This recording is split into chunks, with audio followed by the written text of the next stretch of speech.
Excuse me. Hello again, YouTube land.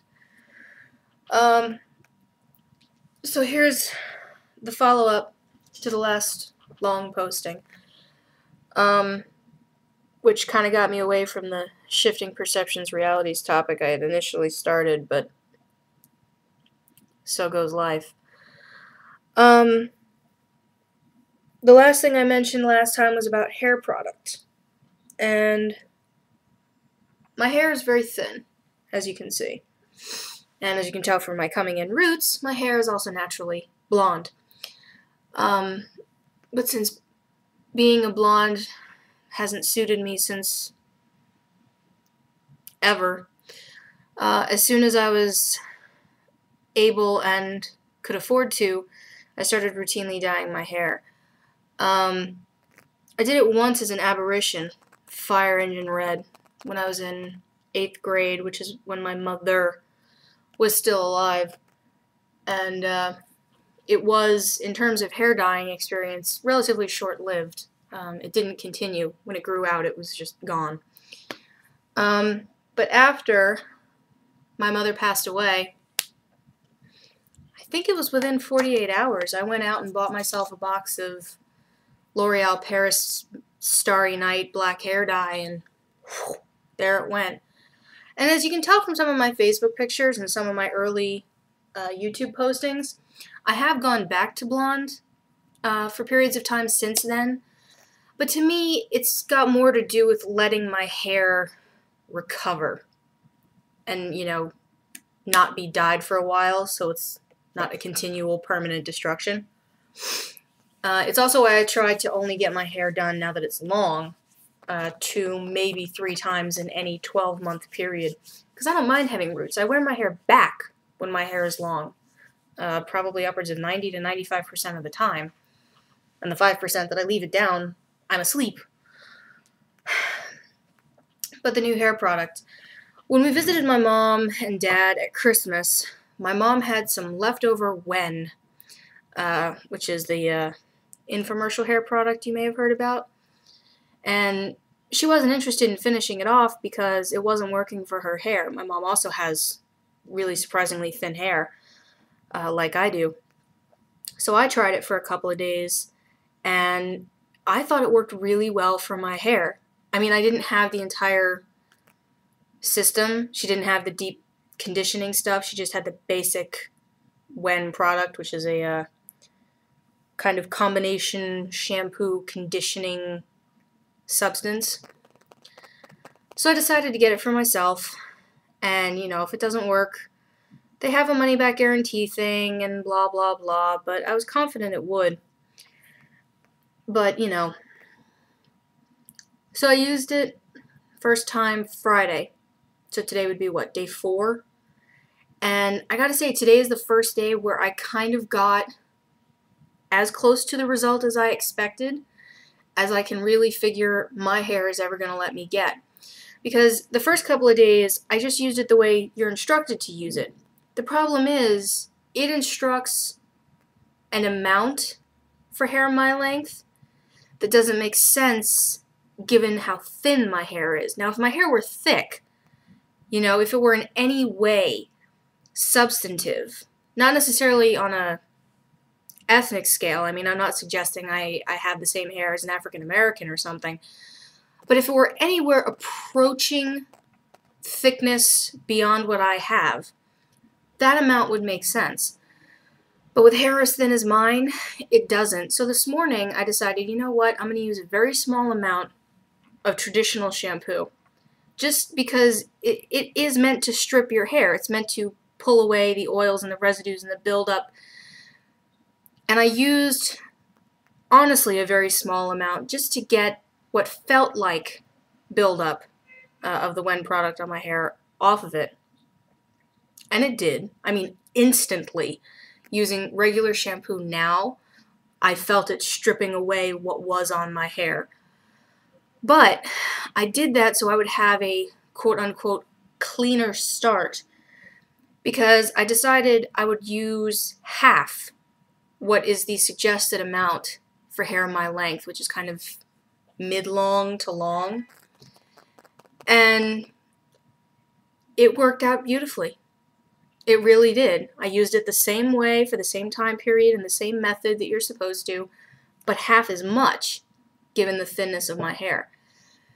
And it worked really quite well. I mean, I know you can't feel my hair, but it feels healthier. It doesn't feel greasy or oily. It doesn't feel like there's buildup on it.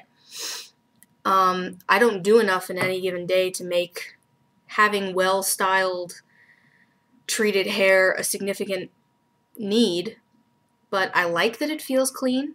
It makes me feel cleaner throughout the day to know that my hair feels healthier to me. I don't know if it is technically healthier from a chemical standpoint, but it feels like it's one of those more kind of visceral use of the word feel. Feels cleaner. So I don't know if it would work for everyone. I don't know how well it works or how quick it works for other hair types, but now that I know to dial it back portion-wise, it does work for my hair. So I'm happy. I just got done, topic change, listening to my dad do an 1.5-hour interview esque format on his college radio station. Forgetting the name of the program at the moment, but it's interesting listening to my dad do interviews, especially because to me my dad just sounds conversational. I mean, it could be like that radio show, a structured interview setting or format, and to me it just sounds like my dad rambling, which even my dad in this particular interview admits he does quite a bit of, which is why his podcast is pre-recorded. Otherwise it would be 20 minutes long and there'd be 3 minutes worth of commentary within it, you know? But yeah. So, sorry, I was just busy doing something and I need to brush my hair out. But I will say this for the WEN, my hair is remarkably untangled, which for hair this thin, that's a big thing. So yeah, I was listening to him doing this radio program, and I don't know, it was interesting. He did fine, you know, but I'm one of those naturally critical editorial people, and there were certain things that the way he phrased it or said it, it just sounded kind of off, and I was like, well, aren't you going to mention that, and aren't you going to give credit for this, and, you know, like that. But whatever. So it was good. Fortunately, I was able to sit still for the 1.5 hours, not only because I was playing on Facebook and Twitter and all that. Excuse me. Oh my god, I'm tired. Sorry.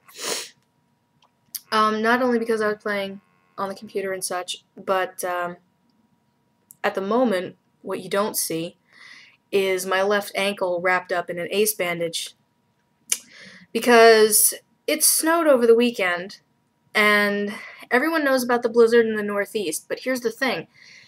That's relative to the portion of the Northeast that you're in.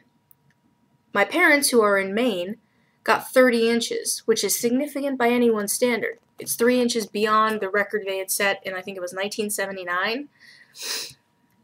You come a little closer to New York, and there were areas or significant portions of Connecticut that got 40 inches of snow, which is just absolutely screwed, you know. And then you get to New York, and it really depends on where you were. By the time you get to quantifying the effect of this particular storm on this area, it's like crossing the street. Where we live in Queens, it was like, 6 inches, maybe? And, you know, by the standards of someone who grew up in Maine, that's not even a fucking blizzard. That's like, okay, we got powder. 20 minutes of shoveling. Now what? You know, so the definitions are kind of relative depending on who you're talking to and in what context. But by the next day, you know, things were shoveled, the roads were clear. And today, it spent the first part of the day, the first half, really raining for, I mean, just not heavy, like fat droplet rain, but consistent, lighter drop rain. So there may be icing overnight, but I doubt it. We're supposed to be up around 40 the bulk of the week. But while I was outside, my ankle decided it didn't like me anymore. Which it temperamentally does periodically. The number of times I've wrenched, twisted, and otherwise damaged my ankles, feet, knees, and back, I really can't even count. So I have it wrapped up, and I'm going to stay off it for the bulk of today if I can. So laundry just got pushed to tomorrow. But that's about it. I mean, I'm recovering from my sinusitis, as you can hear. I certainly sound better, I think, than I did just recording a couple days ago. And I know I'm doing better because Tribble isn't on me like white on rice. She's around, she's keeping me company. If she gets near me, she'll give me a sniff, maybe a rub, as she walks past my legs, but she's not demanding I hug her.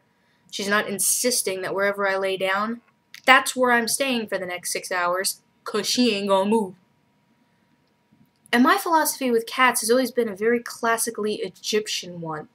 To me, cats are really sacred to a certain extent, for, you know, an extensive list of personal reasons that don't have a huge amount to do with Egyptology, but some. So if my cats, whichever cats I'm living with at whatever point in my life, decide to tell me, you don't smell right, you're staying here, unless I have to get to work like a paid job, I won't move them. I won't. If they tell me that I need to stay still and they decide that lying in my lap and refusing to move is the way to do it, I'll let them. I mean, she did it to me last week when I was really, really suffering. I came home. I basically didn't sleep that night. I came home. At 10 a.m. I got in bed. And I decided to watch TV in the bedroom. Well, there she comes. She lies next to my leg. She lets me get comfortable. About an hour later, I realize I've fallen asleep. And now she's completely planted between my legs. So, like, my feet are under the covers. She's right in between my legs with her paws like this up over one leg. I wasn't going anywhere. So I stayed there for another 2 hours, 3 hours. And then around 2 o'clock, she decided to get up and use the box and have some water and whatever. So I was allowed to get up and roam the house for an hour. You know, microwave some soup, use the bathroom, get a new pitcher of water because I was violently dehydrated. And I got back in bed at around 3-ish. And lo and behold, 5 minutes after I got in bed, trot, trot, trot, jump, there she is. And I wasn't allowed to move again until after Sam got home at 7:30 that night from work. So, if she's not behaving like that, I must be doing better. There are other things going on with me that make me kind of question if I'm doing okay, but they're the kind of thing where only time will tell, you know? Yeah, alright. I don't know if they'll archive that episode of, the radio program that my dad just did, but it's funny. I think it's called Desert Island Discs or something like that. But yeah, it's on WMPG.org if they do archive it. And that's the end of another long rambling post from me, because despite my best efforts, I tend to talk a lot more than I realize. So I'm going to go put my ankle up, under a pack of ice, mind you, and have a snack because I'm looking at a clock, realizing it's time for lunch, and I haven't even finished my bagel for breakfast. So, off I go. Stay warm.